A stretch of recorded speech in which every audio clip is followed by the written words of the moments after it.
Allah berfirman dalam surat Az-Zumar ayat 53, "Wahai hamba-hambaku yang melampaui batas dalam perbuatan maksiatnya, janganlah kalian berputus asa dari rahmatnya Allah. Sungguh Allah mengampuni semua dosa. Sungguh Allah Maha Pengampun lagi Maha Penyayang." Gitu, Fit.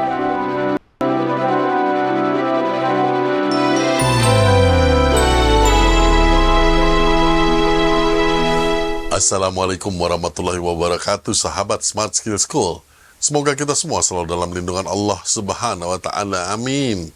Sahabat, kali ini kita akan menjawab pertanyaan seorang sahabat yang menurut kami cukup penting dan wajar ya pertanyaan ini. Kita juga kepengen tahu jawaban dari Ustadz. Yuk kita langsung saja sambut Ustadz kita, Ustadz Adi Warman Azwar Karim. Ustadz, Assalamualaikum, apa kabar? Waalaikumsalam warahmatullahi wabarakatuh. Sehat, berkah, bahagia ya Allah. Amin. Amin, alhamdulillah. Baik Ustadz, ini pertanyaan dari sahabat ya Ustadz. Cukup dalam, tapi saya takut salah maka saya bacakan dari handphone ya Ustadz. Maaf. Assalamualaikum Ustadz. Saya mau tanya nih tentang pemahaman firman Allah, la yukallifullahu nafsan illa wus'aha, yang Allah tidak akan membebani hambanya melainkan sesuai dengan kemampuannya. Kedua, dengan inna ma'al usri yusron. Pada dua kasus tersebut, ada dua kasus berikut maksudnya. Satu, dia daerahnya ada seorang pemimpin rukun warga dan ahli masjid. Jadi beberapa tahun yang lalu dia mengikuti kompetisi pemilihan kepala desa dan kalah. Kondisi ekonomi rumah tangganya habis dan meninggalkan hutang segala macam lah. Belakangan dia mengalami depresi dan tidak berani pulang ke rumah, hingga akhirnya dia mengakhiri hidupnya sendiri dengan bunuh diri di tiang gantungan. Kedua, ada satu keluarga kecil yang miskin namun bekerja secara halal. Dia bertahan menjaga kehormatannya, nggak minta apa-apa dari tetangga, walaupun tetangga tetap ngasih makanan. Kadang-kadang mereka keluarga hanya makan singkong yang ditanam di rumah. Sampai suatu saat ayah kepala keluarga tersebut meninggal dunia yang katanya karena kelaparan sudah 4 hari tidak makan. Ustadz, dari dua kisah di atas bagaimana memahami firman Allah ini Ustadz? Yang pertama, dia diberi cobaan namun setelah bertahun berlalu kondisi tidak kunjung membaik hingga dia putus asa dan bunuh diri kan. Kedua, sama-sama diberi cobaan ekonomi, yang satu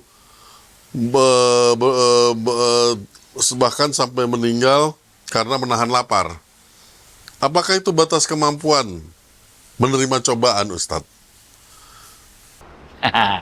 Masya Allah, luar biasa. La ilaha illallah, luar biasa. Gini, kalau soal meninggal dunia, itu udah ditulis di Lauhul Mahfuz sebelum kita lahir. Waktu itu kita masih dalam bentuk janin, umur 4 bulan, Allah meniupkan roh, maka udah ketulis Lauhul Mahfuz tentang rezeki kita, tentang ajal kita, dan tentang jodoh kita. Udah selesai. Lahir juga belum, tapi jodoh, rezeki, ajal udah ketulis. Begitu juga dengan kisah tadi. Orang yang bunuh diri kemudian mati dalam upaya bunuh dirinya itu memang sudah tertulis Lauhul Mahfuz. Dia akan meninggal dunia pada saat itu. Tapi bagaimana cara meninggalnya? Nah ini dia. Ada orang-orang yang cara meninggalnya itu husnul khotimah, dan ada orang yang cara meninggalnya itu su'ul khotimah. Nah, orang-orang yang berputus asa dari rahmatnya Allah karena dosa-dosa yang telah dilakukannya, ataupun merasa bahwa hidup ini terlalu berat untuk dijalaninya, maka kemudian mereka memilih cara untuk bunuh diri. Nah, inilah yang dalam sebuah hadis Rasulullah SAW bersabda, ini hadis diriwayatkan oleh Imam Muslim.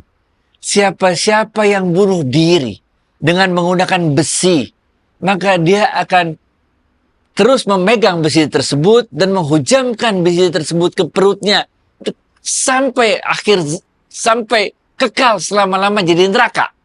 Jadi orang yang bunuh diri pakai pisau apa pakai segala macam, maka di neraka dia terus begitu. Siapa-siapa yang bunuh diri dengan minum racun, maka di neraka pun dia akan terus menerus minum racun tersebut.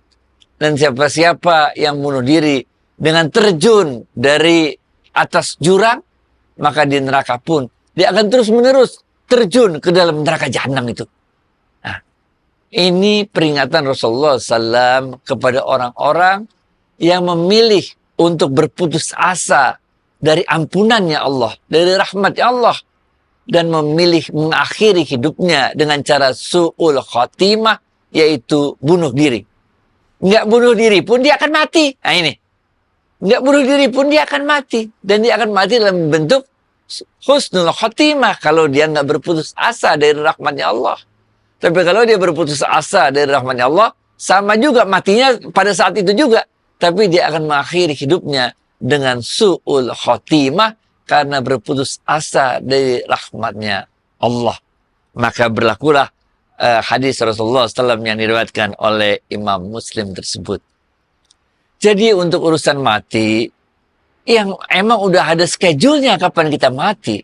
Tinggal kita mengupayakan, meminta kepada Allah agar kita mengakhiri hidup kita dengan husnul khotimah.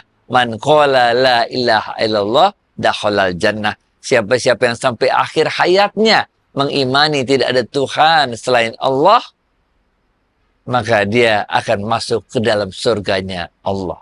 Jangan pernah putus asa dari rahmatnya Allah, karena Allah dalam surat Az-Zumar tadi, Allah akan mengampuni dosa-dosa kita. Sungguh Allah Maha Pengampun, Maha Penyayang. Ini Allah udah janjiin ke kita, betapapun berat hidup kita ini, Allah tidak akan pernah memberikan kepada kita cobaan yang kita tidak sanggup untuk menanggungnya. Kita ikut pilkada, habis utang sana sini, ya biarin aja, nggak usah bunuh diri. Udah ada schedule-nya juga, kita mati. Ngapain kita bunuh diri, bener gak? Bahwa kita ditagih utang segala macam, nggak apa-apa, jalanin aja, hidup terus, jalanin aja. Apapun yang kejadian, jalanin aja. Jangan putus asa dari rahmatnya Allah. Bener gak? Begitu juga kita hidup miskin, semiskin-miskinnya. Nggak apa-apa, jalanin aja terus. Sampai kita mati, gitu, bener gak? Nah, dalam kisah yang kedua tadi, ini ketika mereka menjalani hidup dengan penuh kemiskinan, ya udah jalanin aja hidup terus, jaga kehormatan diri.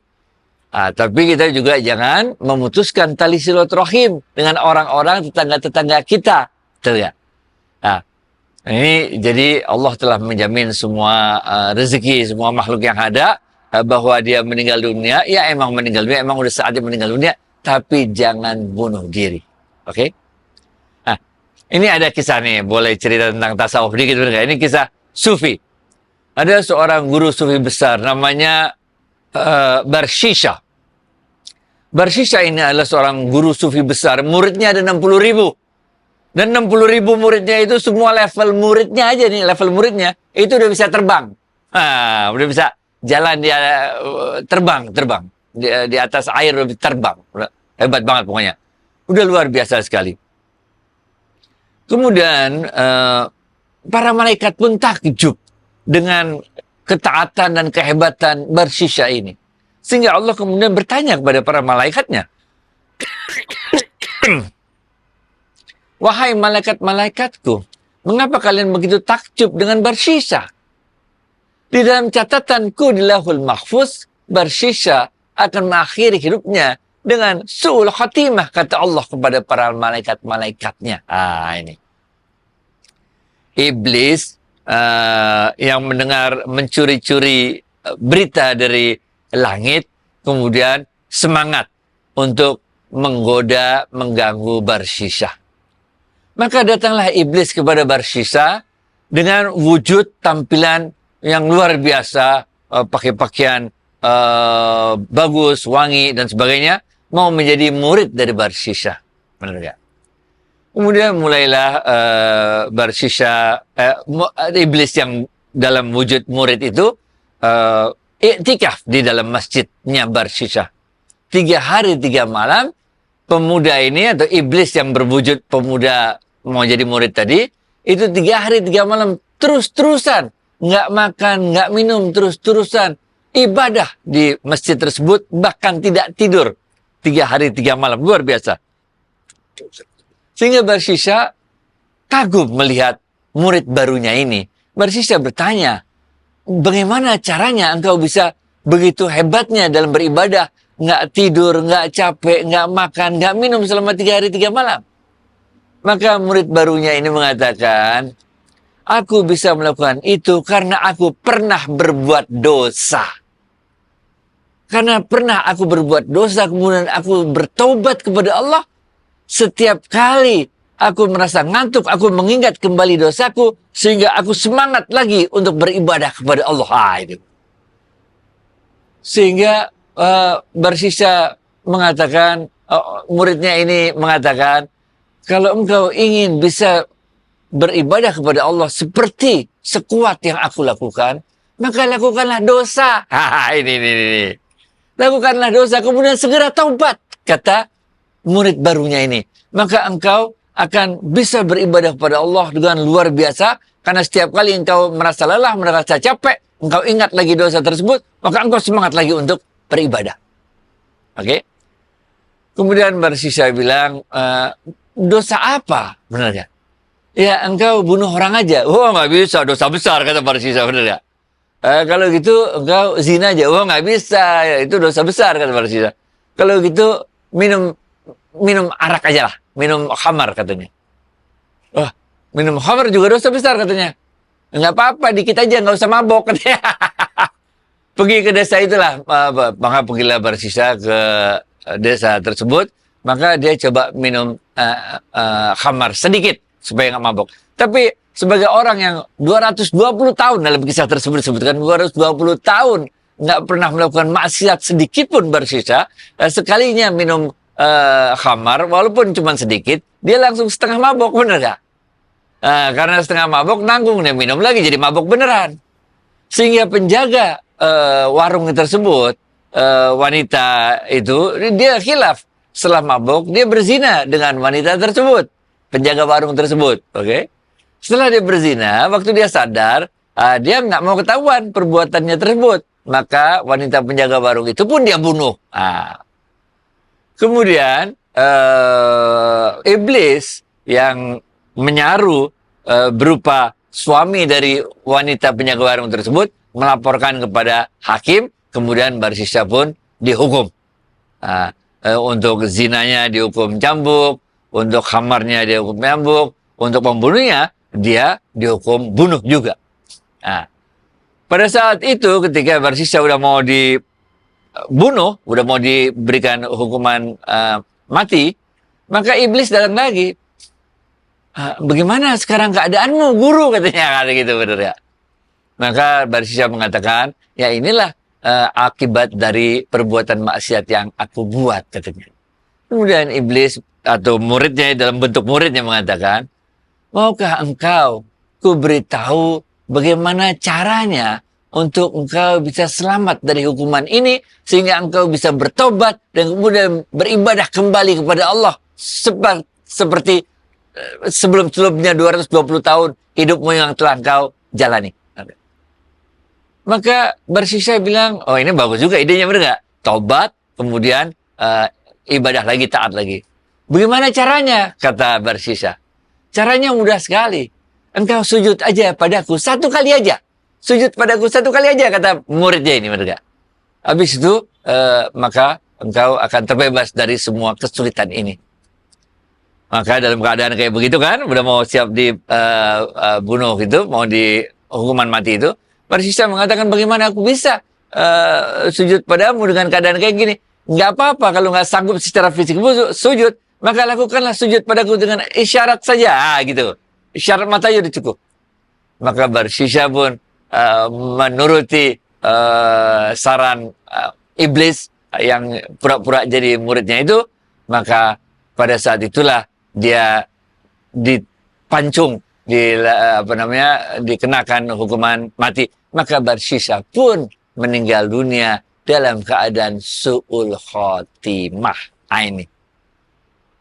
Yang namanya iblis, ini udah dari zaman Nabi Adam belum diciptakan, dia udah ada. Bener gak? Dia udah paham tipu dayanya bersegala jenis manusia.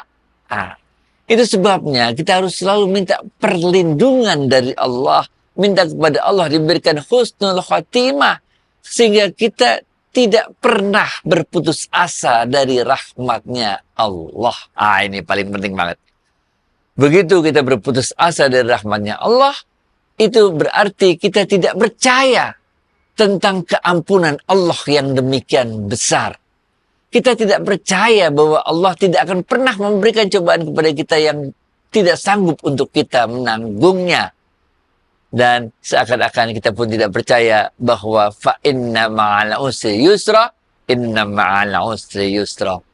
Jadi semangat terus jalani hidup, jalani dengan penuh kesabaran, dengan penuh keridhaan, jangan pernah menyerah, jangan pernah putus asa dari rahmatnya Allah. Itu, Fit. Baik Ustadz, jadi kalau batas kemampuan seseorang itu artinya memang ini tidak semua sama ya Ustadz ya. Ada batas kemampuannya segini, ada batas kemampuan segini, dan itu cobaannya juga berbeda-beda sesuai dengan kekuatannya mereka sendiri. Begitu Ustadz? Iya, sama. Kalau kita olahraga, angkat besi, maka sesuai kemampuan itu, sesuai kemampuan kita. Ada yang mengangkat besinya bisa 50 kilo, ada yang bisa 100 kilo. Ah, ini. Udah, sesuai kemampuan kita aja. Kita lari maraton misalnya, sesuai kemampuan kita aja. Ada yang bisa selesai dalam waktu 2 jam, ada yang bisa selesai dalam waktu 3 jam, ada 1,5 jam, sesuai kemampuan kita aja. Main bola itu, main segala macam, sesuai kemampuan kita aja. Jangan memaksakan sesuatu yang melebihi kemampuan kita. Salah satu sebab dari upaya kita untuk tidak merasa hidup ini terbebani melampaui kemampuan kita adalah dengan cara selalu bersyukur. Dengan cara selalu bersyukur ini, kalau kita mampu mengatakan alhamdulillah ala kulli hal, maka kita akan selalu merasa cukup. Sehingga kita tidak merasa beban yang diberikan kepada Allah kepada kita ini tidak membebani kita terlalu berat. Ingat kan episode yang lalu kita pernah mengutip sebuah hadis Rasulullah SAW. Rasulullah SAW mengatakan, siapa-siapa yang selalu merasa cukup atas apa yang diberikan Allah pada dirinya, maka Allah akan selalu mencukupi semua kebutuhannya. Itu aja deh. Selalu merasa cukup. Tapi kalau kita tidak merasa cukup dengan apa yang Allah berikan pada kita, ini kita akan terdorong godaan setan, godaan iblis, sehingga hati-hati kita bisa jadi kayak si Barsisah. Gitu, Fit.